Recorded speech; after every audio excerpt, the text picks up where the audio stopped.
कर्नाटक विधानसभा चुनाव 2023 को लेकर कांग्रेस पार्टी ने अपनी पहली लिस्ट जारी कर दी है। इस लिस्ट में 124 उम्मीदवारों का नाम है।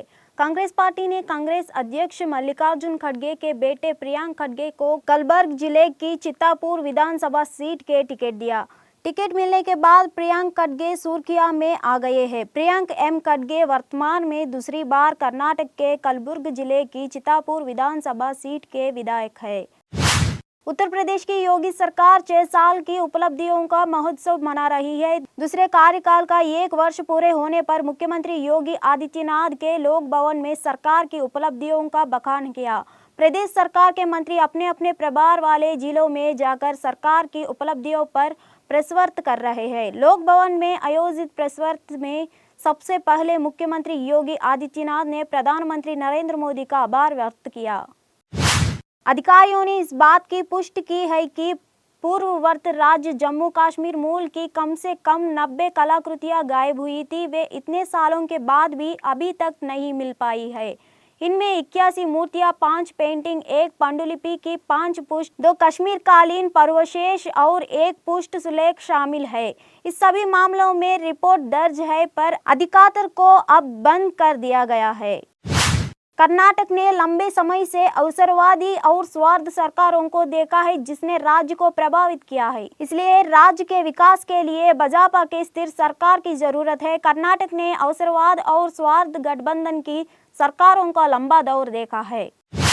कांग्रेस नेता राहुल गांधी अपने लोकसभा सदस्यता खोने के बाद आज मीडिया से मुखातिब हुआ। उन्होंने मीडिया से बात करते हुए पीएम मोदी से कई सवाल पूछे। राहुल गांधी ने सबसे बड़ा सवाल पीएम मोदी और गौतम अदानी के बीच संबंध को लेकर पूछा। इसके बाद राहुल गांधी पर पलटवार करते हुए बीजेपी सांसद रविशंकर प्रसाद ने भी तीखा हमला बोला है। पीएम मोदी दावणगेरे में अपनी पहली रैली की संबोधित करके राज्य में शुरू की गई विकास परियोजनाओं के बारे में बात की। रैली के पहले प्रधानमंत्री ने रोड शो किया। रोड शो में लोगों ने जमकर नारेबाजी की और पीएम का स्वागत फूल मालाओं से किया। मनी लैंडिंग के एक मामले में दिल्ली के मंडोली जेल में बंद टंग सुकेश चंद्रशेखर ने शनिवार को बॉलीवुड अभिनेत्री जैकलीन फर्नांडीज को अपने जन्मदिन पर पत्र लिखा। अपने हस्तलिखित पत्र में अभिनेत्री को माय बेबी जैकलीन के रूप में संबोधित करते हुए लिखा, वह उसे इस दिन बहुत याद करता है और यहाँ कि वह जानता है कि उसके लिए उसका प्यार कभी खत्म नहीं होगा। उसने लिखा, मेरी गुड़िया, में जन्मदिन के इस दिन आपको बहुत याद करता हूँ। मुझे आपकी ऊर्जा याद आती है। मेरे पास कोई शब्द नहीं है, लेकिन मुझे पता है कि मेरे लिए आपका प्यार कभी खत्म नहीं होगा।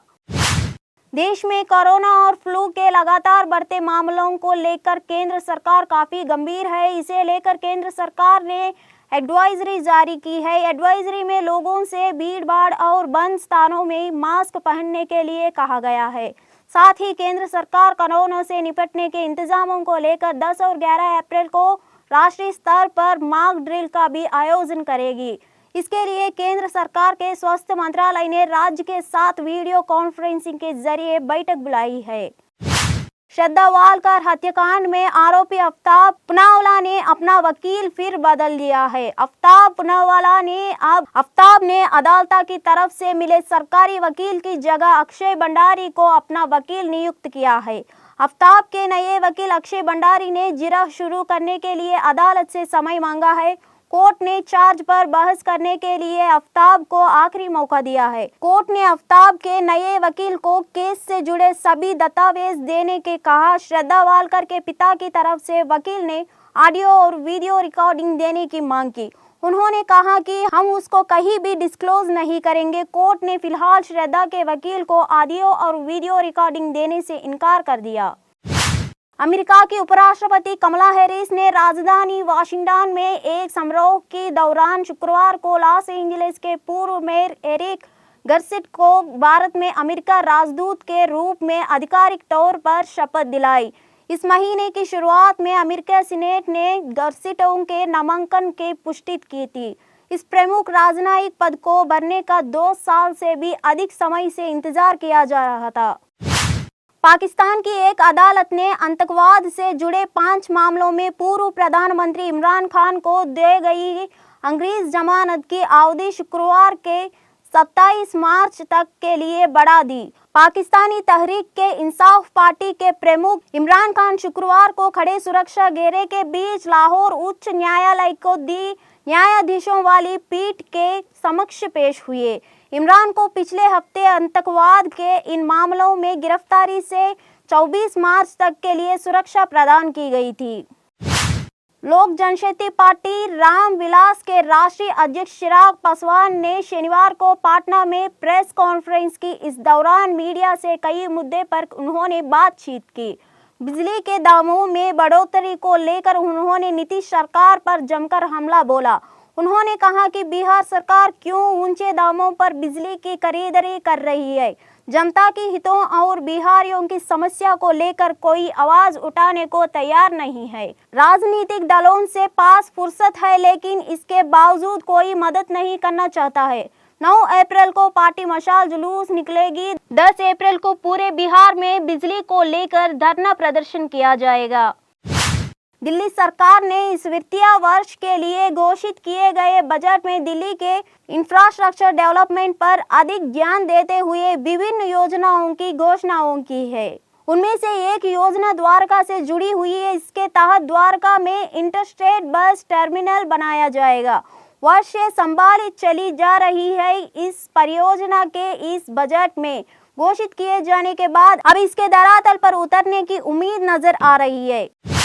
राजधानी दिल्ली की केजरीवाल सरकार लगातार शिक्षा की बेहतरी की बात करती रहती है। यही नहीं, इसके लिए सरकारी कई तरह की योजनाओं पर काम भी कर रही है, जिससे कि गरीब छात्रों को बेहतर और समुचित शिक्षा मिल सके। अब दिल्ली सरकार ने EWS एडमिशन में पेरेंट्स को होने वाली दिक्कतों को दूर करने के लिए महत्वपूर्ण कदम उठाया है। दिल्ली सरकार ने पूरे एडमिशन प्रोसेस को मॉनिटर करने की योजना बनाई है, जिससे कि पेरेंट्स को किसी प्रकार की कठिनाइयों के सामना ना करना पड़े।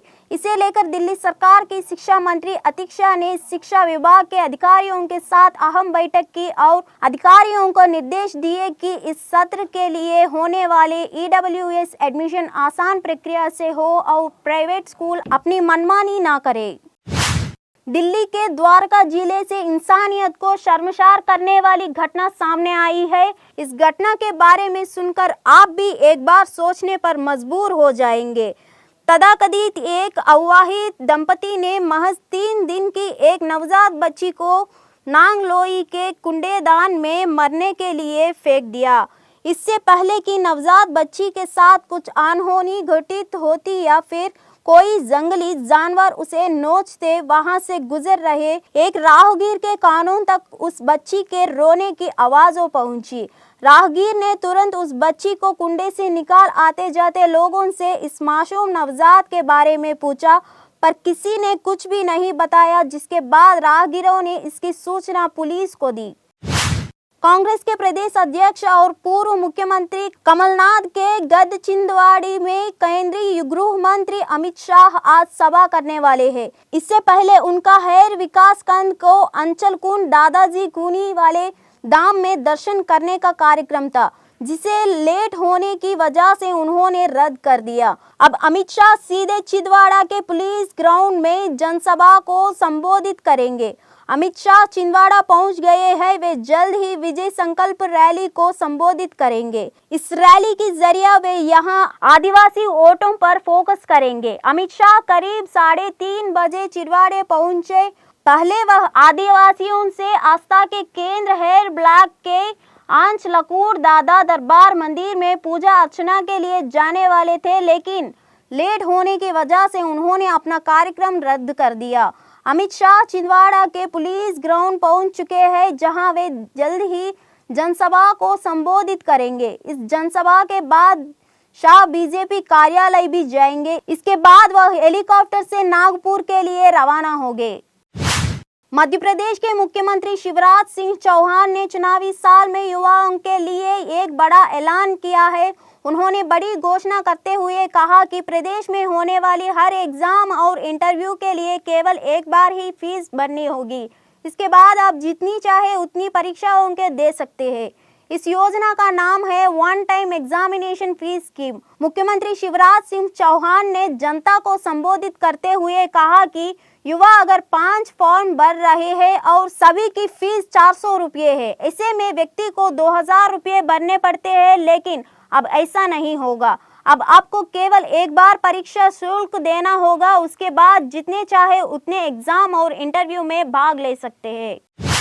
महाराष्ट्र की नागपुर पुलिस ने केंद्रीय मंत्री नितिन गडकरी के कार्यालय में फोन पर उन्हें धमकी देने की घटना की सिलसिले में कर्नाटक के बेलगावी के एक जेल से 2 मोबाइल फोन और 2 सिम कार्ड बरामद किया है। पुलिस ने एक अधिकारी ने शुक्रवार को यह जानकारी दी। गडकरी के नागपुर स्थित जनसंपर्क कार्यालय में 81 मार्च को एक व्यक्ति ने 3 बार फोन कॉल किया था। फोन करने वाले व्यक्ति ने खुद का नाम जयेश पुजारी उर्फ जयेश कांता बताया था।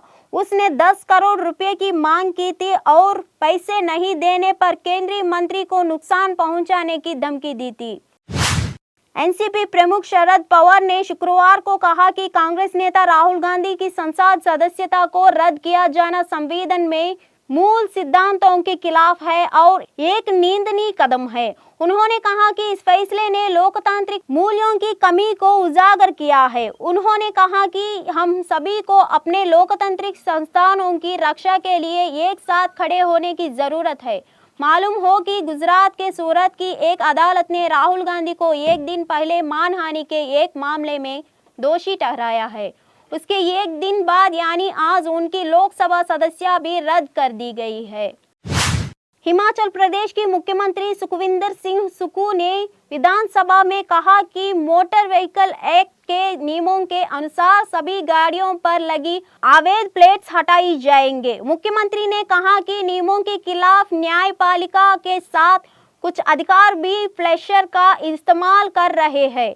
गाड़ियों का भी बड़े बड़े बोर्ड लगाए जाते हैं जो नियमों का उल्लंघन है। मुख्यमंत्री ने कहा कि गाड़ियों के आगे लगे इन अवैध बोर्ड्स को हटाया जाएगा। मुख्यमंत्री सुखविंदर सिंह सुक्खू में सत्ता पक्ष के सदस्य भवानी सिंह पटनिया की ओर से लाए गए पॉइंट ऑफ ऑर्डर पर अपनी बात रख रहे थे।